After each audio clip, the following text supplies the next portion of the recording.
You tuned in to Nightline with me, Liyana Hassanel. These are the headlines. Malaysia and Indonesia agreed to implement travel corridor in stages. And the Malacca state election, BN and PH unveil respective manifestos.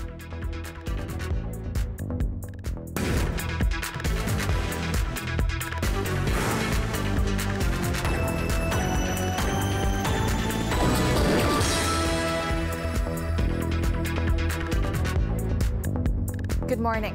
Malaysia and Indonesia have agreed to implement a travel corridor between the two countries through the Travel Corridor Arrangement or Vaccinated Travel Lane Arrangement, as both countries are recovering from the COVID-19 pandemic.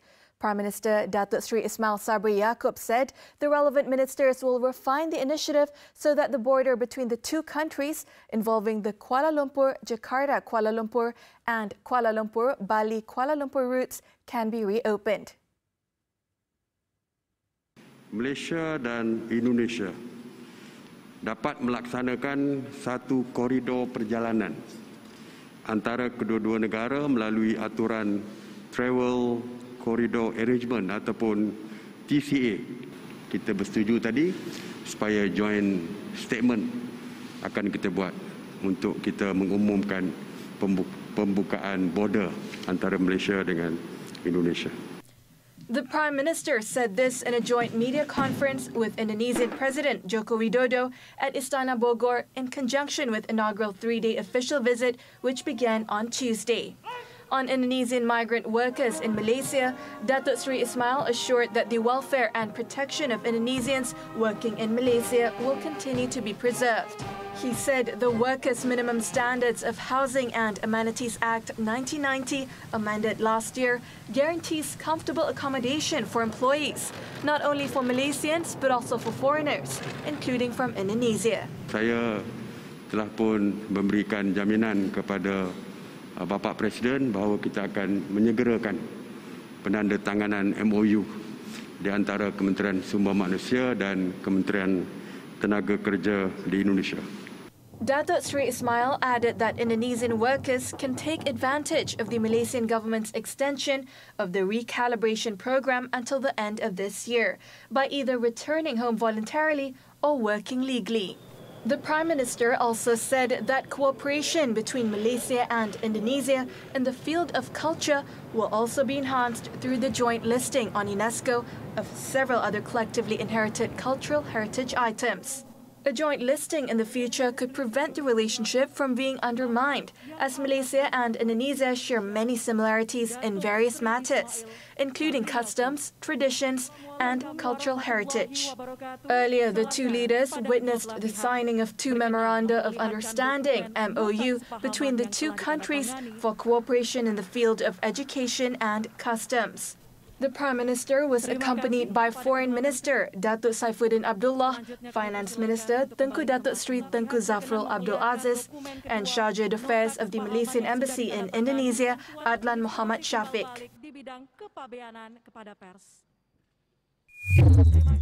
Meanwhile, in another press conference, Datuk Seri Ismail Sabri said Indonesia will be the second country after Singapore to implement a vaccinated travel lane, which entails the opening up of borders without the need for quarantine for those who are fully vaccinated. The Prime Minister said that the detection of COVID-19 cases involving the Delta variant in Malaysia recently would not hamper efforts to implement the travel corridor arrangement. Ya, Bapak Presiden pun sudah maklumkan tadi, dia akan memberitahu keputusan pertemuan tadi. Ya, dan saya percaya tidak perlu bimbang kepada kemasukan rakyat Malaysia ke Indonesia sebab kita sudah pun selesai memberikan vaksin kepada 96%. He added that the corridor will prioritize those who have been fully inoculated and those categorized as traveling for official purposes, business, medical, and humanitarian grounds. The Prime Minister also said that the two leaders hope the initiative can be finalized and implemented by early 2022. Melaka Barisan Nasional has unveiled its manifesto for the Melaka state polls, including plans to provide an allocation to opposition representatives if it manages to form the state government. Barisan Nasional Election Director Datuk Sri Muhammad Hassan said the coalition also plans to amend the state constitution to allow the appointment of 5 additional state assemblymen, representing the youth and non-governmental organisations (NGOs). Barisan Nasional berjanji untuk menyediakan peruntukan kepada semua adun, termasuk adun bukan kerajaan, sebagai langkah memastikan kemakmuran kepada seluruh rakyat negeri Melaka tanpa mengira latar belakang politik masing-masing. Kematangan politik ini turut dimanifestasikan menerusi cadangan meminda perlembagaan negeri bagi tujuan melantik 5 orang adun tambahan, termasuk dari kalangan belia dan NGO, bagi membuka ruang dan perspektif persidangan DUN di luar ruang lingkup politik semata-mata. The second pillar is to rejuvenate the local economy with an emphasis of supporting established industries such as tourism, agriculture and fishing. The third pillar would be to improve the efficacy of government services, including by having more youth representation via a youth state assembly. The fourth pillar consists of preserving racial harmony within the state, continuing to improve relations among different communities, and strengthening vulnerable communities such as the elderly, people with disabilities, and orang asli. The final pledge is to uphold sustainable, high-impact development, protect the environment, provide better public utilities, and improve flood prevention in the state. Datuk Sri Muhammad explained that the 103 initiatives under the 5 pillars are inclusive and practical in nature, and which he believed could be achieved within the 5-year period of a usual term. Manifesto yang digarap untuk pilihan raya Melaka kali ini adalah cukup realis dalam konteks pelaksanaannya di sini. Barisan Nasional tidak sesekali membuat manifesto secara sembrono. Kita telah fikirkan sebaik-baiknya dan secara sepakat Barisan Nasional menyediakan manifesto ini yang berpijak pada bumi yang nyata. Manifesto Barisan Nasional adalah berdasarkan keperluan rakyat, apa yang rakyat Melaka kehendaki sebenar-benarnya. Datuk Sri Muhammad also called on BN leaders and members to ensure that the coalition would win at least 2/3 of the 28 seats.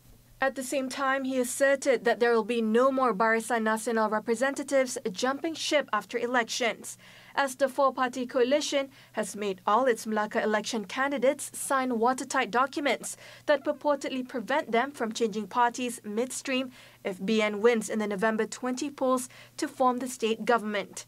Speaking on BN's candidate for Chief Minister, Datuk Sri Muhammad again reiterated that Datuk Sri Sulaiman Mat Ali was the front-runner for the post, amid speculation that Melaka BN Chairman Datuk Sri Abdul Rauf Yusof could also be considered if he won his election.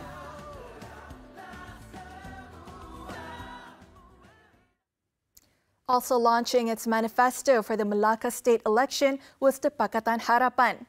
After being confirmed as PH's Chief Minister-designate, Adli Zahari announced the manifesto, which is based on 3 core areas, focusing on welfare, economy and governance. The coalition also pledged to recognize the opposition leader's position at the Executive Councillor level. Adli was joined by PH Chairman and PKR President Anwar Ibrahim, DAP Secretary General Lim Guan Eng, and Amanah President Muhammad Sabu at the press conference. Menamakan Saudara Adli Zahari sebagai calon Ketua Menteri. InsyaAllah bila kita menang, dia akan diangkat sebagai Ketua Menteri. Kepada Melaka Sejahtera, di mana fokusnya adalah untuk menjaga kesihatan fizikal dan mental rakyat dari ancaman COVID-19. Di samping meningkatkan taraf kehidupan dan kesejahteraan rakyat.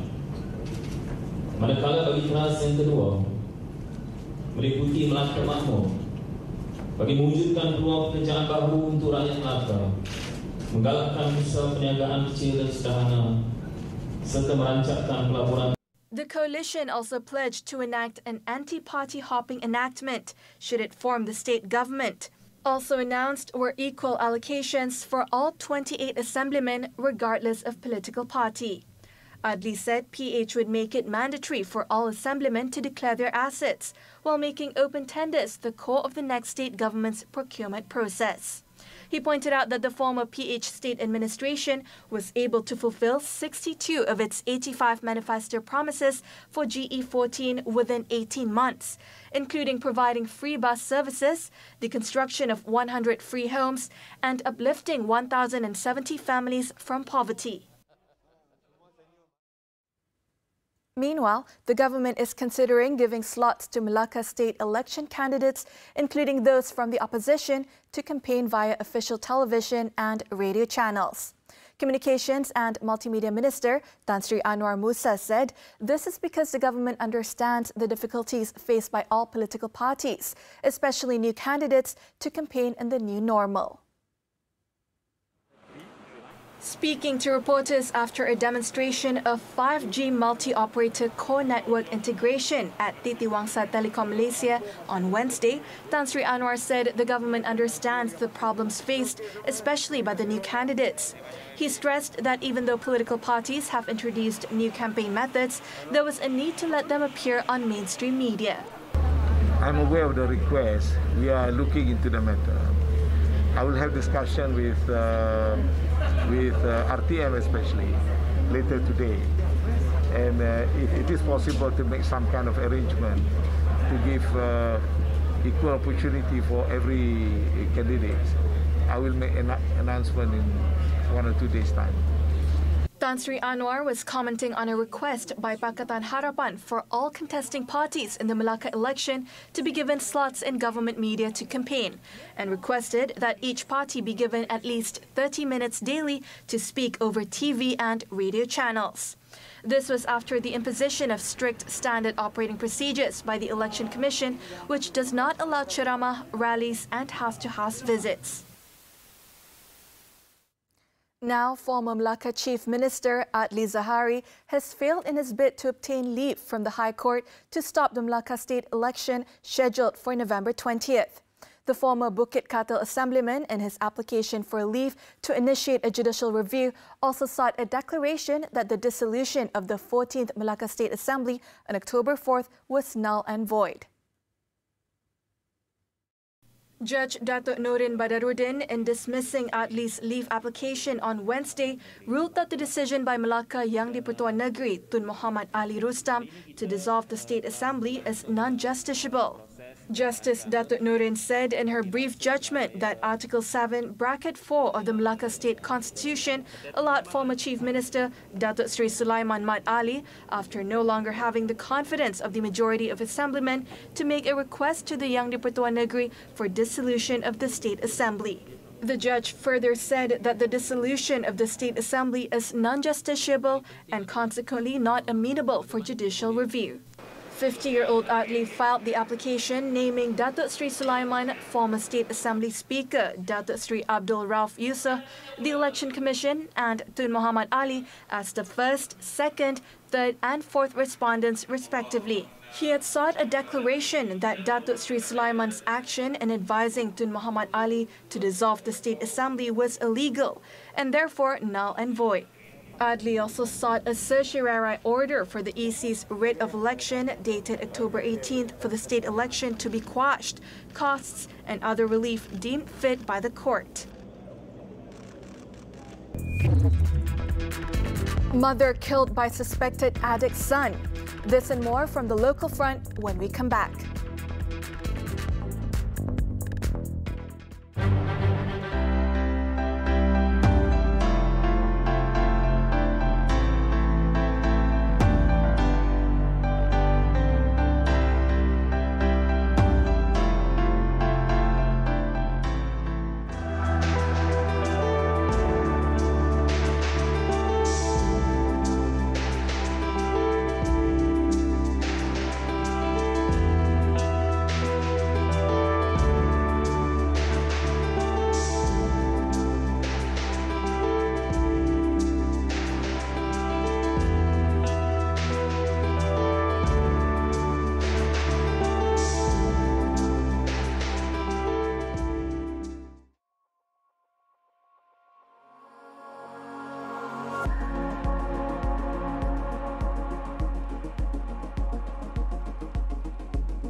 Nightline continues. The Health Ministry has started giving out booster shots to those aged 40 years old and older under the National COVID-19 Immunization Program. Its Minister Khairy Jamaluddin said the booster shots will first be given to eligible Malaysians above 40 and those who have comorbidities. Mereka yang usia 40 tahun ke atas dan juga mereka yang mempunyai komorbiditi akan menerima janji temu melalui MySejahtera. Apabila terima janji temu melalui MySejahtera, tolonglah hadir untuk mendapatkan booster dos anda. Ini akan meningkatkan imunisasi kita dan juga meningkatkan pelindungan kita terhadap COVID-19. Khairy made this statement in a video posted on the Health Ministry's official Facebook page on Wednesday. Meanwhile, he also said that around 40% of people getting their vaccine booster appointment dates under the National COVID-19 Immunization Program are not showing up for the jab. As such, Khairy urged those who had received their appointment dates to go and take the jab, as it will strengthen their immunity and protection against COVID-19.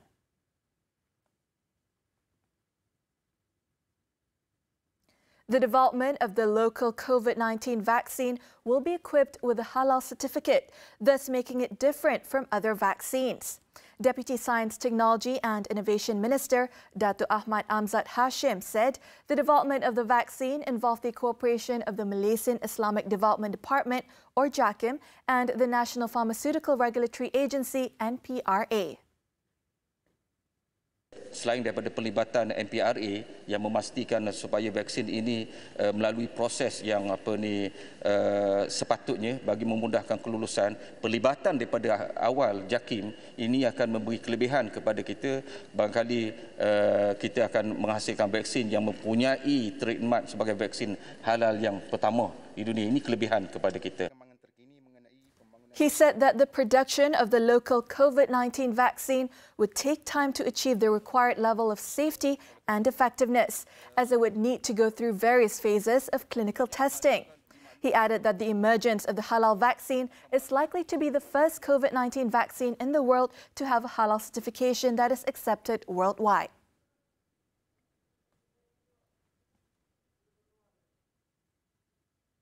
Media Prima Berhad top management on Wednesday paid a courtesy call on Home Minister Datuk Sri Hamzah Zainuddin at his office in Putrajaya. The one-hour-long discussion focused on efforts to enhance cooperation between the two parties, as well as ways to channel news to the people in a more systematic manner. Kadang-kadang kala terlalu banyak sangat berita-berita yang datangnya daripada banyak media, menyebabkan orang kadang-kadang kala confused. Jadi perbincangan kita adalah untuk kita memberikan pandangan yang boleh diterima pakai oleh semua rakyat, dan akhirnya media prima ini akan menjadi satu-satunya media yang paling dipercayai. Kami juga dapat bertuah kerana mendapat banyak pandangan ikhlas daripada Yang Berhormat Menteri mengenai cara-cara untuk kami mempertingkatkan lagi cara penyampaian berita kami, spesifiknya mengenai keadaan keselamatan negara dan pelbagai lagi. MPB was led by its Group Chairman, Datuk Sri Dr. Syed Hussain Al-Junaid, together with Group Managing Director Rafiq Razali, Media Prima Omnia Government and Regional Sales Director Muhammad Effendi Omar, and Group General Manager, Group Chairman's Office Azlan Abdul Aziz. In other news, a 70-year-old woman was allegedly killed by her suspected drug addict son at their house in Gurun, Kedah on Wednesday. Kuala Muda District Police Chief ACP Azli Abu Shah said police received information regarding the incident at 7:30 a.m. and found the woman sprawled in the living room with a 5-inch slash wound to her neck. The suspect is believed to have committed the deadly act between 6:30 a.m. to 7 a.m. on Wednesday. Following the incident, the suspect is believed to have panicked and fled towards Jalan Gurun Juniang, about 1 kilometre away from the house, but was knocked down and killed by a speeding lorry. percaya digunakan dengan senjata tumpul lah, pisau mungkin kadang tumpul. Berdasarkan kecederaan itu kita masih mencari, kita dapatkan bantuan unit anjing itu, kita masih kalau on the way kita akan cari lah. Dan kita akan siasat di 2 tempat kejadian. Satu di sini, satu di tempat insiden. Mayat di sana. Tinggal dengan mak dia je tu? Ya, bukan kata ni lah, macam saya kata setakat ni kita tengok tak ada force entry. Kita percaya pergaduhan keluarga lah kan, maknanya orang yang tinggal di dalam tidak ada ni. Jadi kita akan tengok di tempat kejadian insiden pun kita tengok kalau jumpa sebuah senjata kita akan tengok yang konsisten dengan kecederaan pada mangsa di sini lah. ACP Adzli added there were also injuries to the victim's right hand and left ear, which police believed were caused by blows with a blunt object. Police also found equipment used to smoke drugs and some remnants of drugs at the entrance of the house. The 31-year-old suspect reportedly had mental problems and had been staying with his mother at the house for about 10 years. Initial investigation found the mother and son had an argument prior to the incident. It was understood that the pair engaged in arguments daily, mostly over money believed to be for the suspect's drug habit. In Johor, a 34-year-old unemployed man pleaded guilty at the Kulai Magistrates Court for threatening to burn the family house of MCA National Public Complaints and Service Bureau Deputy Chief Chua Jian Boon last September. Tang Chi Singh's charges were read out to him in Mandarin before Magistrate Sharifah Maliha Said Hussein. Tang was accused of making the threat in a telephone call to Chua's 58-year-old father on September 21st at around 12:46 p.m. He was charged under Section 507 of the Penal Code, read together with Section 506 of the same Act, which carries a maximum 7 years in jail or a fine or both upon conviction. Tang pleaded guilty but asked the court for a fine instead of imprisonment, saying he suffers from a back injury that requires regular medical checkups. However, the magistrate rejected his request and sentenced him to 5 months imprisonment from the date of his arrest, which was on October 31st. On Tuesday, Johor Police Chief Dato' Ayub Khan Maidin Piche had said that 4 members of an illegal money lending syndicate, including a man believed to be responsible for making threats towards Chua and his family, have been arrested by the police. He said that the suspects were arrested between October 27th and 31st in separate raids in Johor Bahru, following a report lodged by Chua on October 7th after his house was splashed with red paint and he received threats from loan sharks for helping those who owed them. South Korea urges COVID-19 booster shots as severe cases hit record. This and more after the breather.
Onto the foreign front. The United Nations has published a first draft of the final COP26 deal, which will be negotiated over the next few days, urging countries to strengthen their national climate plans by the end of 2022, 3 years ahead of schedule. This follows recent data that showed the world was far off track to limit warming to 1.5 degrees Celsius. The first draft of the Climate Summit text asks countries to revisit and strengthen the 2030 targets in their nationally determined contributions. as necessary to align with the Paris Agreement temperature goal by the end of 2022. For the first time, the text also calls for countries to phase out coal and fossil fuel subsidies, though it did not set a fixed date for phasing them out. However, the emphasis on fossil fuels could face pushback from big energy producers. Diplomats will lock horns on Thursday to attempt to agree on a final text. South Korea encouraged its citizens to take COVID-19 booster shots on Wednesday as more of the elderly fell ill and reported vaccine breakthrough infections, driving serious and critical cases to a record. Severe coronavirus cases jumped from the mid-300s in October to 460 on Wednesday, with more than 82% of the severely ill aged 60 and above. South Korea's overall rate of vaccine breakthrough infections remains low at 85.5 people per every 100,000 inoculated. It, however, has steadily risen in recent weeks, led by the elderly, as vaccine protection wanes over time and the group's weaker immune system makes them more vulnerable to infections. Of the total serious and critical patients with vaccine breakthrough infections in the past 8 weeks, 93% were from those aged 60 and above. The country has inoculated 640,232 people with a booster shot since the program began last month, mainly using vaccines from Pfizer-BioNTech and Moderna.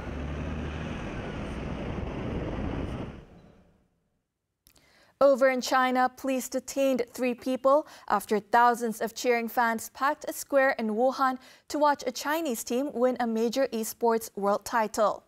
According to local media, at least 2,000 people attended the unauthorized viewing party of the popular esports League of Legends LOL World Championship.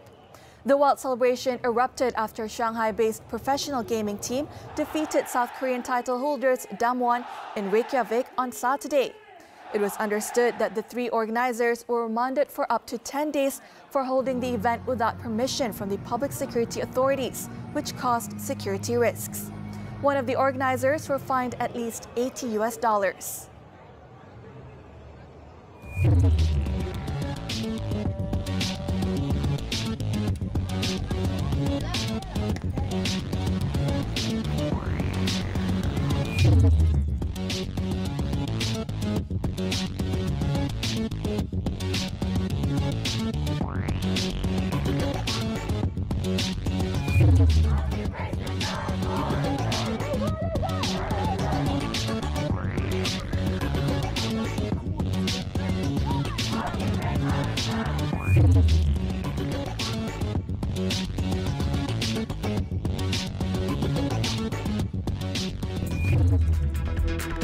Tennis action from the Stockholm Open.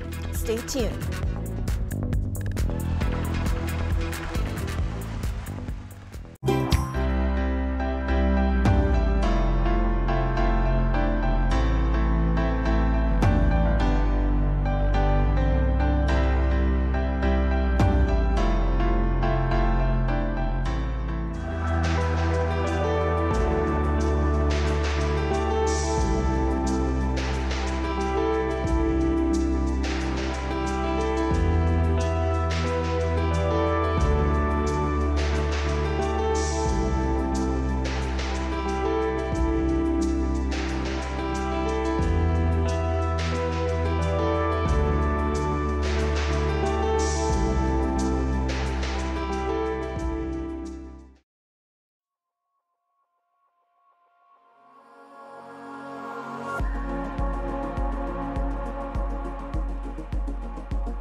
Onto tennis, the Stockholm Open. Former world number 1 Andy Murray set up a clash with top seed Jannik Sinner in the last 16 after defeating qualifier Viktor Durasovic. Murray made a strong start in the first set as he comfortably beat his Norwegian opponent 6-1. Durasovic then put up a good fight in the second set, having been overwhelmed in the opener. But Murray, however, survived another tight tiebreak to win the second set 7-6. In another match, 5th-seeded Taylor Fritz overcame Igor Gerasimov in straight sets to advance to last 16. Fritz put on a dominant display, winning both sets 6-4 to set up a clash with compatriot Tommy Paul.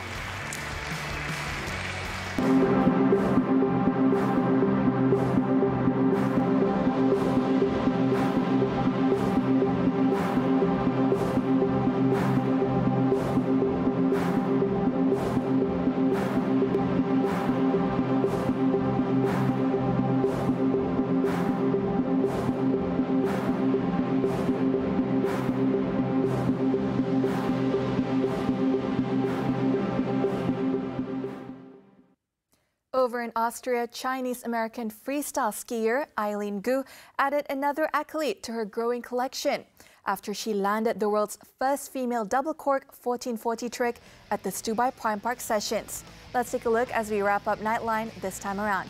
With that, I'm Liyana Hassanel. Thanks for watching and stay safe, Malaysia.